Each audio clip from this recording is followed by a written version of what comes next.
Light combat aircraft, small, lightweight and multi-role. A supersonic warplane that is the result of largely Indian innovation and development. This is actually a symbol of what India is willing to do in this field. And it was taken up to replace the very large fleet of MiG-21 series what we had. And we took it up almost 15-18 years ago, this program. So it started off, we had to evolve the technologies in the program, and then we had to actually develop the aircraft. And we are very, very proud of it because the aircraft is a unique one. Incorporating some key technologies from the use of carbon composites in the airframe to its advanced avionics, the result is lightweight strength and agility. The whole design concept is an exceptionally high degree of maneuverability, a lightweight fighter which can carry a phenomenal payload, easy to operate, and something what we did ourselves exactly the way our pilots wanted this aircraft to be. No other aircraft before in India has employed carbon composites instead of metal to such a degree. It means apart from making it lighter, the sleek delta wing shape is relatively free from joints and rivets and makes it harder to detect by radar. The basic empty weight of the aircraft is kept low because you are not putting metal in the aircraft. The second thing is that the radar signatures are very, very low, and then it's a technology which is easy to repair. The aircrafts will not corrode, will not rust. Through the LCA project, Indian engineers have found themselves becoming expert in working with the new material. Here in the construction of prototype number 3, you can see just the amount of composite material being used. In fact, a full 90% of the surface area.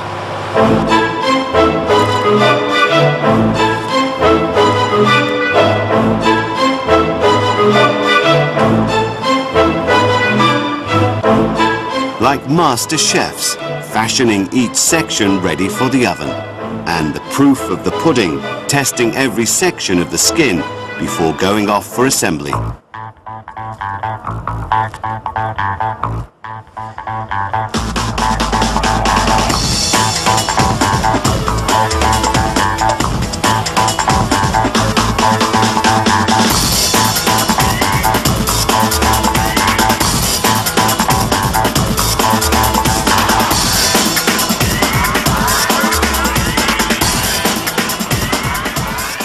A supersonic aircraft of such sophistication requires extensive supersonic testing, and in the development of the LCA, 7,000 separate visits were needed to the wind tunnel.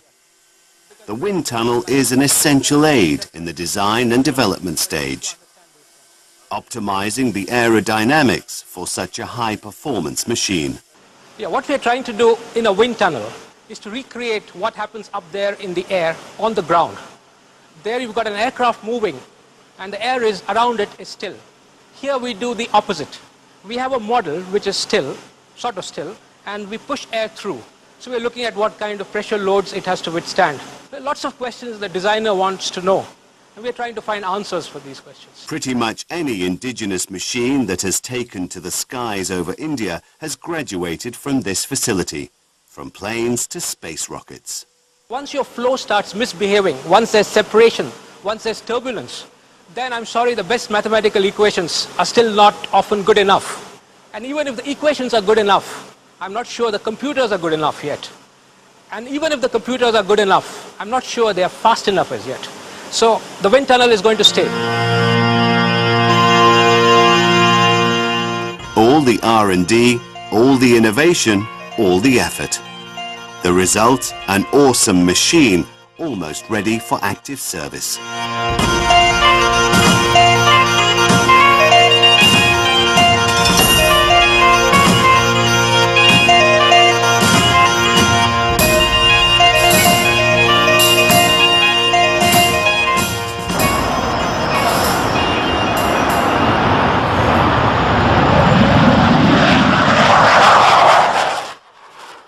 The LCA has equipped the Indian aerospace industry with indigenous capabilities. Avionics and advanced engineering gained through India's own efforts, overcoming technology transfer barriers. There was so much of skepticism that we may not be able to make it. Today we have done it. Not only done it, we have convinced our own users that they would definitely say the flying qualities are better than Mirage. Today I can tell that we have bridged that gap of 30 years of technology, and we are contemporary with most of the world. If in future when we take up the next generation fighter aircraft, that aircraft will be definitely comparable with any of the future fighter aircraft.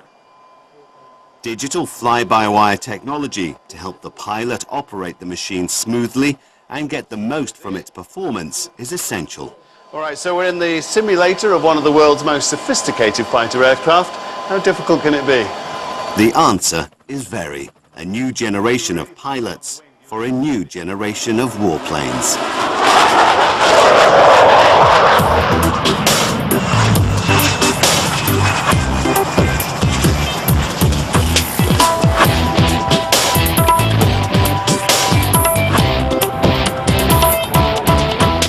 Space research took off in India in 1961, and from a standing start without the military and industrial muscle that supported the space endeavors of the superpowers.